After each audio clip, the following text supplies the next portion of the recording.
Hi viewers, welcome to Bhaskar's area.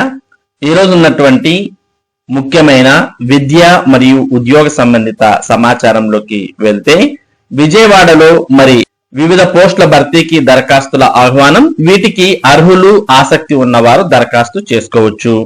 NTR జిల్లా మహిళాభివృద్ధి శిశు సంక్షేమ శాఖలో వివిధ పోస్టుల భర్తీకి అర్హులైన మహిళా అభ్యర్థుల నుంచి దరఖాస్తులను ఆహ్వానిస్తున్నట్లు సంస్థ సాధికారత అధికారిని షేక్ రుక్సానా బేగం గురువారం ఒక ప్రకటనలో తెలిపారు.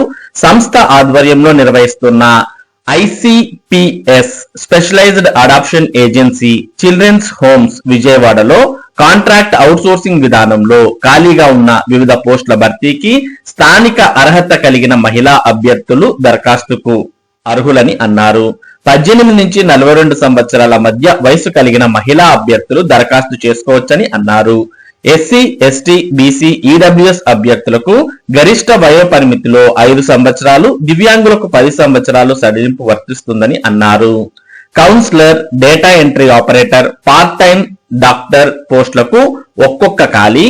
ఆయా పోస్టులు 4, part time educator 2, part time music teacher పోస్టులు 2, PT instructor cum yoga teacher part time 2, helper ఒక పోస్టుకు దరఖాస్తు చేసుకోవచ్చని అన్నారు.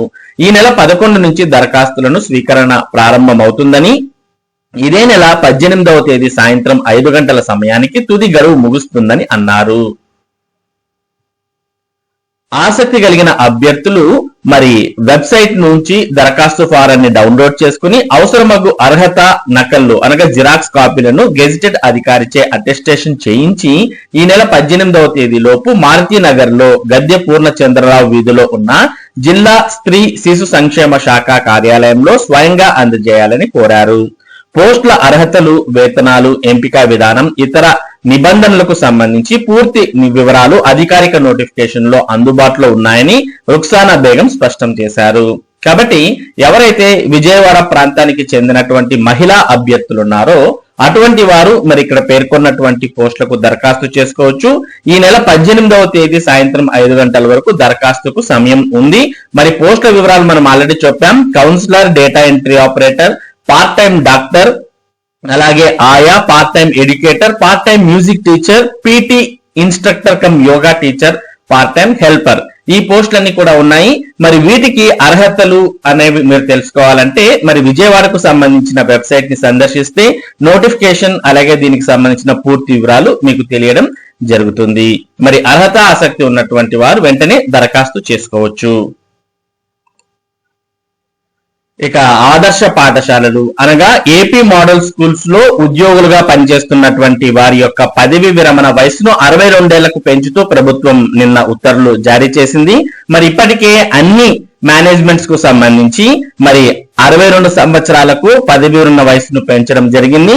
మోడల్ స్కూల్స్ లో పనిచేస్తున్నటువంటి ఉపాధ్యాయుల యొక్క పదవి విరమణ వయసును కూడా 62 ఏళ్లకు పెంచుతూ నిన్న ఉత్తర్వులు ఇవ్వడాన్ని మనం చూస్తూ ఉన్నాం. ఆంధ్రప్రదేశ్ ఆదర్శ పాఠశాలలు అనగా మోడల్ స్కూల్స్ ఉద్యోగుల పదవి విరమణ వయసును 60 సంవత్సరాల నుంచి 62 ఏళ్లకు పెంచుతూ ప్రభుత్వం ఉత్తర్వులు జారీ చేసింది. మోడల్ స్కూల్ సొసైటీ ఉద్యోగుల సర్వీస్ రూల్స్ ఖరారయ్యే వరకు ఈ పెంపు వర్తిస్తుందని పాఠశాల విద్యాశాఖ తెలిపింది. ఈ ఉత్తర్వులు ఏపీ మోడల్ స్కూల్లోని ప్రతి ఉద్యోగికి వర్తిస్తాయని స్పష్టం చేసింది. కాబట్టి మోడల్ స్కూల్లో పనిచేసే ప్రభుత్వ ఉద్యోగులకు కూడా 62 ఏళ్ల వరకు పదవి విరమణ అనేది ఉంటుంది అనే విషయాన్ని గమనించవచ్చు. ఇకపై ఆంధ్రప్రదేశ్ రాష్ట్రంలో డిఈఓలు అంటే డిస్ట్రిక్ట్ ఎడ్యుకేషన్ ఆఫీసర్స్ కూడా గ్రూప్ 1 స్థాయి పోస్టుగా ప్రభుత్వం గుర్తిస్తోంది. కొత్తగా 15 డిఈఓ పోస్టులు, ఇకపై గ్రూప్ 1 కింద నేరుగా 50% భర్తీ. విద్యాశాఖ సర్వీస్ రూల్స్ సవరణకు కేబినెట్ ఆమోదం. విద్యాశాఖలో జిల్లా విద్యాశాఖ అధికారుల నియామకాలపై ప్రభుత్వం కీలక నిర్ణయం తీసుకుంది. ఇప్పటి వరకు డిప్యూటీ ఎడ్యుకేషనల్ అధికారి పోస్టులు మాత్రమే ఏపీపీఎస్సీ ద్వారా భర్తీ చేస్తుంటే ఇకపై నేరుగా డిఈఓ పోస్టులనే గ్రూప్ 1 కిందకు తీసుకొచ్చి నేరుగా భర్తీ చేసే విధానానికి శ్రీకారం చుట్టింది. ఇందుకోసం ఏపీ విద్యా సర్వీస్ రూల్స్ 1998 కు సవరణ చేసేందుకు కేబినెట్ ఆమోదం తెలిపింది. జిల్లాల సంఖ్య పెరిగినందున కొత్తగా 15 డిఓ పోస్టుల సృష్టికి కూడా కేబినెట్ ఆమోదం తెలిపింది. ఇకపై మొత్తం డిఓ పోస్టులు 50% పోస్టులను ఏపీపీఎస్సీ ద్వారానే నేరుగా భర్తీ చేస్తారు. మిగిలిన 50% పదోన్నతుల ద్వారా భర్తీ చేస్తారు. వచ్చే గ్రూప్ 1 ఉద్యోగాల నోటిఫికేషన్ లో 14 డిఓ పోస్టులను నోటిఫై చేయాలని నిర్ణయించారు. కాబట్టి మరి ఇప్పటి వరకు డిఓ పోస్టులు అంటే కేవలం మరి ప్రమోషన్స్ ద్వారానే గ్రూప్ డివైఈఓ లేదా ఎంఈఓ స్థాయి నుంచి డిఓగా వెళ్లేవారు. మరి ఇప్పటి నుంచి కొత్తగా నేరుగా డిఓనే అయ్యే విధంగా మరి గ్రూప్ 1 స్థాయిలో డిఓ పోస్ట్ ను కేటాయించడాన్ని మనం ఇక్కడ చూస్తూ ఉన్నాం.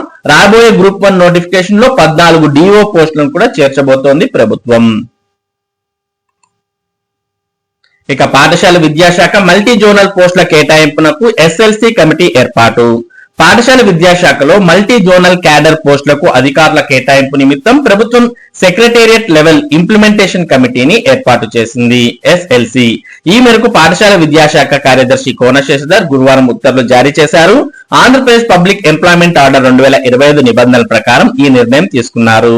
కమిటీకి పాఠశాల విద్యాశాఖ ప్రభుత్వ కార్యదర్శి చైర్మన్ గా వివరించనున్నారు.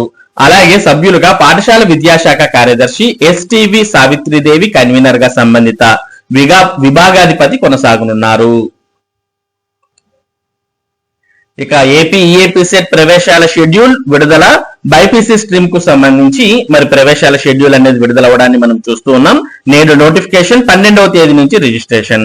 AP EAP CET 2026 BiPC stream ప్రవేశాల ప్రక్రియకు షెడ్యూల్ ఖరారైంది. ఉన్నత విద్యా మండలి కమిషనర్ నారాయణ భరత్ గుప్తా ఆధ్వర్యంలో జరిగిన ప్రవేశాల కమిటీ సమావేశంలో ఈ షెడ్యూల్ ను విడుదల చేశారు. ప్రవేశాల నిమిత్తం శుక్రవారం నోటిఫికేషన్ విడుదల చేయనున్నారు. అభ్యర్థులు EAP set rank card, hall ticket, 10 intermediate మార్కుల మెమోలు, స్టడీ సర్టిఫికెట్లు, కుల ఆదాయ ధ్రువపత్రాలతో పాటు ఇతర అవసరమైన డాక్యుమెంట్లను సిద్ధంగా ఉంచుకోవాలని సూచించారు. మరిన్ని వివరాలకు హెల్ప్ డెస్క్ నంబర్లు 7842075469, 7842085469, 7842095469 నంబర్లకు ఉదయం 9 నుంచి సాయంత్రం 6 గంటల్లోగా సంప్రదించాలని సూచించారు. రిజిస్ట్రేషన్ ప్రాసెసింగ్ ఫీజు చెల్లింపు ఆగస్టు 12 నుంచి 17, ధ్రువపత్రాల ఆన్లైన్ పరిశీలన ఆగస్టు 13 నుంచి 18, వెబ్ ఆప్షన్ల నమోదు ఆగస్టు 14 నుంచి 19, వెబ్ ఆప్షన్ల మార్పు ఆగస్టు 20, సీట్ల కేటాయింపు ఆగస్టు 23, కాలేజీల్లో రిపోర్టింగ్ ప్రవేశాలు ఆగస్టు 24 నుంచి 27 వరకు, తరగతుల ప్రారంభం ఆగస్టు 24 నుంచి. కాబట్టి రిజిస్ట్రేషన్ ప్రాసెసింగ్ ఫీజు అనేది ఆగస్టు 12వ తేదీ నుంచి ప్రారంభమవుతోంది. ఈ విషయాన్ని ఎవరైతే బైపీసీ స్ట్రీమ్ ఈఏపీ సెట్ రాశారో అటువంటి వారు గమనించాల్సిన అవసరం ఉంది. ఇక ఎస్జిఎస్డబ్ల్యూ ఉద్యోగులపై ప్రభుత్వం వివక్ష అంట. స్వర్ణ, గ్రామ మరియు వార్డ్ ఉద్యోగులపై ప్రభుత్వం వివక్ష. చలో విజయవాడకు అనుమతి నిరాకరణపై ఉద్యోగ సంఘాల ఆగ్రహం. దీర్ఘకాల సమస్యల పరిష్కారానికి ఈ నెల 8న నిరసన కార్యక్రమానికి పిలుపునిచ్చిన జేఏసీ. దీర్ఘకాల సమస్యల పరిష్కారం కోరుతూ ఈ నెల 8న స్వర్ణ, గ్రామ మరియు వార్డు ఉద్యోగులు చేపట్టనున్న చలో విజయవాడ కార్యక్రమానికి బ్రేక్ పడింది. 9కి పైగా డిమాండ్లతో రాష్ట్ర వ్యాప్తంగా ఉన్న అన్ని ఉద్యోగ సంఘాలు సంఘటితంగా ఈ కార్యక్రమ నిర్వహణకు శ్రీకారం చుట్టాయి. భారీ సంఖ్యలో ఉద్యోగులు తరలివచ్చే అవకాశం ఉండడంతో అనుమతి ఇవ్వలేమంటూ పోలీసులు తెలియజేయడంతో జేఏసీ ప్రతినిధులు మండిపడుతున్నారు. ముందుగా దరఖాస్తు చేసుకున్నామని, అధికారులకు కూడా తెలియజేశామని, శాంతియుత ధర్నా అనుమతి నిరాకరించడం ఉద్యోగుల హక్కులను హరించినట్లే అవుతుందని సంఘాల ప్రతినిధులు ఆగ్రహం వ్యక్తం చేస్తున్నారు. ప్రభుత్వం ఉద్యోగుల పట్ల తీవ్ర వివక్ష ప్రదర్శిస్తుందని ఆరోపించారు. ఉద్యోగుల న్యాయపరమైన సమస్యలు, డిమాండ్లు, హక్కులను పూర్తిగా నిర్లక్ష్యం చేస్తూ వారి గొంతును అణిచివేసే ప్రయత్నం జరుగుతోందని సంఘాల నాయకులు విమర్శిస్తున్నారు. తమ సమస్యలను ప్రభుత్వానికి వినిపించడానికి కూడా అవకాశం లేకపోతే అది ప్రజాస్వామ్య స్ఫూర్తికి విరుద్ధమంటూ ఆవేదన వ్యక్తం చేస్తున్నారు. మరి ఇవి ఈ రోజు ఉన్నటువంటి ముఖ్యమైన విద్య మరియు ఉద్యోగ సంబంధిత సమాచారం. ఇటువంటి ముఖ్యమైన సమాచారాన్ని భాస్కర్స్ ఏరియా మీకు అందిస్తూ ఉంటుంది. మరి ఈ సమాచారం మీరు మిస్ కాకుండా పొందడానికి మన భాస్కర్స్ ఏరియా యూట్యూబ్ ఛానల్ కు సబ్స్క్రైబ్ అవ్వండి. అలాగే ఈ వీడియోని లైక్ చేసి షేర్ చేయండి. Thank you for watching this video.